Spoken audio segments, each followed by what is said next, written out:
Breaking news. AP liquor scam కేసులో కీలక నిందితులైన Dhanunjaya Reddy, Krishnamohan Reddy, Govindappa బాలాజీలు SIT విచారణకు డుమ్మా కొట్టారు. ఆదివారం ఉదయం 10 గంటలకు విచారణకు హాజరు కావాలని ఆదేశిస్తూ వారి కుటుంబ సభ్యులకు 2 రోజుల క్రితం సిట్ నోటీసులు ఇచ్చింది. ఓవైపు సుప్రీంకోర్టు, హైకోర్టులో ఎదురు దెబ్బలు తగిలిన సిట్ ఆదేశాలను నిందితులు బేఖాతారు చేశారు. ఇప్పటికే నిందితులు ముందస్తు బెయిల్ పిటిషన్ హైకోర్టు కొట్టేసింది.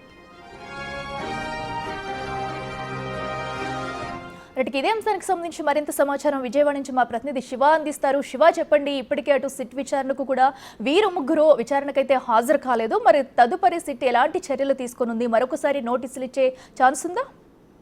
అట్లా మొత్తమే చూస్తుంటే ఏదైతే లిక్కర్ స్కామ్ సంబంధించి ముగ్గురు నిందితులు ధనుంజయ రెడ్డి, కృష్ణారెడ్డి, అలాగే గోవిందప్పలకు సంబంధించి కూడా సిట్ అధికారులు 2 రోజులుగా నోటీసులు జారీ చేశారు. అయినప్పటికీ వారు విచారణకు హాజరు కాలేదన్న మరొకసారి వారికి ఇవ్వాలని చెప్పి సిట్ బృందం నిర్ణయం తీసుకుంది. మరొక వైపు వారు దేశం విడిచి వెళ్లకుండా ఉండేందుకు కూడా లుకౌట్ నోటీసులు జారీ చేసిన పరిస్థితి కనిపిస్తా ఉంది.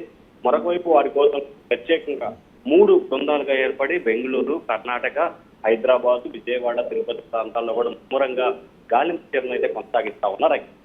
Right Shiva, thank you.